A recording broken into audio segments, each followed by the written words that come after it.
Hello everyone, this is Hakaym and welcome back to another video of World of Warships, and today we're here showing off the tier 6 Russian destroyer, the Gnevy. And yes, I know there's a lot of stuff happening currently with Puerto Rico and people wanting refunds on the gold that they spent. I will be covering that later because I really haven't talked about it. But I will be making a video. I know I'm probably going to be a little late to the party. But I had this video kind of set up, ready to go. So we are going to be doing this. Anyway, obviously, showing off the Gnevy. Now I reset the line. This is the 4th line I've reset. And currently working on getting research points. Probably going to get the Ohio. So let's actually talk about the ship. Before I really get going, I'm joined with Please Give Food in the T61. And it's mostly tier 5 match. Technically it's a tier 7 because that Colorado and Chiatsuyu. But it's mostly a tier 5, to be perfectly honest. There is a carrier in this game, which we won't really be seeing all that much, which is fortunate. So the Gnevy, I really like the Gnevy. It's kind of definitely grown on me after replaying it.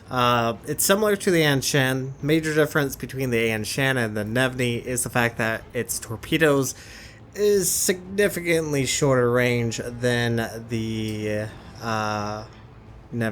Than the Anshan. That's what I meant to say. Anshan has 8-kilometer torps. The Gnevy has 4 kilometers, so your torps aren't really going to be very viable during this matchup. The detect on the Gnevy is actually really decent. It's a 6.1 detect, which actually kind of surprised me when I started playing the Gnevy again. Now, the shells are pretty good. They're decent size. They're able to actually Citadel. You can actually Citadel Omaha. That's actually why I'm trying to use AAP. But the only downside, you definitely have to be a little bit closer. But this ship is a gunboat through and through. Its reload rate is fairly decent at around 5 seconds. It's not as great as Farragut, but overall pretty decent. Especially when you're dealing with ships at longer range, which this ship is really good at. It's a great long-range destroyer, great at shooting at destroyers at a much longer distance. It's a very quick destroyer as well, getting into the excess of 40 knots with speed flag, keep in mind, with speed boost as well. So it's a fairly quick ship, which is really helpful and valuable because once again, you can't really stealth torpedoes, so you have to rely on your guns, which, once again, they're actually really decent. You only have 4 guns. They have a 14.7 kilometer range. And I do apologize, that is not 14, that is 10.8. I cannot apparently read my minimap. 10.8. Still pretty decent at a tier 6. I don't believe this captain is fully spec'd. It's not my 19 Grozavoy captain. So I can't really say for certain if the advanced firing training would help extend its range. The captain on this ship just doesn't have it. The AA guns are not overly impressive. They only go out to a 3.2 kilometer range. Once again, I'm really wanting to Citadel this Omaha, and you can Citadel a lot of the tier 5s and even some tier 6 cruisers. But obviously that is an Omaha, and even though it's been picked on a lot, it does have quite a few guns, and yeah, it's probably a good idea to actually go ahead and smoke up. And I guess I'm just gonna have to give up on using the AP to Citadel in Omaha. gonna switch back to HE. But yes, its AA defense is not overly impressive. Over time, yes, you're gonna be able to shoot down planes, but initially, it's not a great AA ship. Is what essentially I'm going down to. Its torpedoes. Let's actually talk about its torpedoes, because we're actually going to be seeing that here in the later battle. They are fast, which is not particularly great if you're hoping to use those torpedoes as a defensive measures for ships trying to charge you down. They're fast, but they have extraordinarily short range. So once again, not very viable. The only best way is essentially ambushing a ship, coming around the corner of an island, and then dropping your torps. Or if you're feeling really ballsy, be able to just rush down a ship, which you most certainly can with this ship, because once again, she's fairly quick, which is really, really beneficial. So at the moment in this battle, things are not particularly great for us. We're currently down 2 caps to our 1. We are also down a ship, even though the enemy team has lost their October Revolution. Things definitely could be a little bit better. And here's a little side note. If you can see on the minimap, and I understand sometimes the minimap can be somewhat difficult to read, especially watching on a TV. Our CV is not moving. It's currently hiding back behind that island, and it is not moving whatsoever, even though he's probably very well aware that there are forces coming in his direction. Granted, he is protected. He does have a very thick, solid cover protecting his ship. The only downside is those ships probably are going to be able to figure out where his planes are coming from. And it's this map, a lot of CVs hide back behind that island. So, not particularly great position on the CV. So that is probably by far the biggest issue. As you can see, their Ark Royal didn't really take the initiative. He was almost run down by Gib there, but has decided to actually go east and stay out of harm's way to survive a little bit longer. So as you can see, there are quite a few battleships pushing in towards our A-Cup, including a Scharnhorst and an Ismail. And it's always a good, fun time to rush down a battleship with the Gnevy, because once again, the Gnevy's a quick ship. I've said that 3 times, good lord. But with the use of this island, I'm actually able to get close to the Scharnhorst.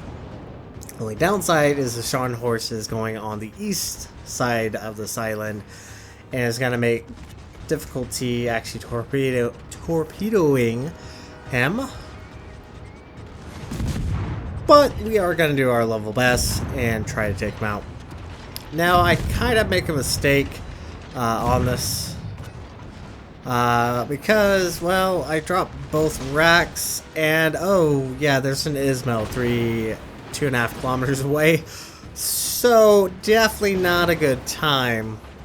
Now the reason why I dropped both racks is because I wasn't quite certain if my first rack would actually get him, and it doesn't look like it would have initially killed him, but we did get the second torpedo.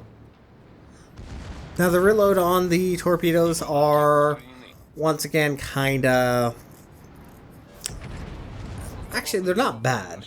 They're less than 60 seconds, so overall fairly quick on the reload rate, so definitely viable. But yeah, the fact that I dropped both sets did obviously hinder any damage towards that Ismo. Now, as you can see, and probably from the chat, our friendly carrier has met a untimely end to the Congo and Emerald that decided to hunt the CV down, leading the other battleships to fend for themselves. May not have been the most intelligent decision, to say the very least, because obviously the enemy team is starting to lose ships, especially the fact that the Emerald is only 3,000 points of health. Gotta go ahead, yeah, just open up on that. This Emerald's gonna get annihilated right there. That Dunkirk overkill probably got a Citadel that he didn't really need to kill it. Which leaves this Congo all the way down here. The Congo, I love the Congo, don't get me wrong. It's gonna struggle against a destroyer that's just gonna rush it down, because its turrets don't turn very fast, and it only has 8 guns per turret. Obviously, Congo realized the issue, the problem that he's currently facing. This is the worst thing you want to see, and honestly, the Congo probably should have been trying to turn away, trying to pull away, try to minimize the ability of being torped. Because the fact that I'm coming in on his port side will mean that he can't get his back turrets on me. So that has improved my chances of doing just this. Yeah, this is a bit overkill. To even need to use my second set there. Earned our 3rd kill, and brought us up to about 50,000. So, Gnevy, very fun. Does teach you kind of the whole point of the Russian destroyers, which have been really kind of overshadowed by a lot of the new destroyers, i.e. the French destroyers. All that's left on the enemy team is the enemy Ark Royal, and, well, as you can probably guess, he's going to get focused down relatively quickly. He does at least get some shots or drops on the Scharnhorst with only 969 points of health. It was really unfortunate for that Scharnhorst, but I believe he's actually done a fairly decent job. He's actually earned himself 2 kills, so fairly decent job for that Scharnhorst. Obviously just needed 1 torp. But this Ark Royal is essentially screwed. Not much he can really do. So overall, starting off with the Gnevy, obviously I skipped the tier 5, just rather start working on the tier 6. I like it. Highly recommend. Gnevy is a lot of fun to play. Obviously it's the step right before the split. That goes towards the Khabarovsk and the Grozovoy. Next ship is the Minsk, which is very similar to the Gnevy in playstyle and other components. But once again, very fun ship. It is unfortunately overshadowed once again by a lot of the French destroyers. But yeah, not a bad ship. Highly recommend it, especially if you are planning on grinding up to the Grozovoy or Khabarovsk. But anyway, that's going to be it for this video. Thank you guys so much for watching. If you liked what you saw, hit the like and subscribe button. You guys have a great and fantastic day. Saichen.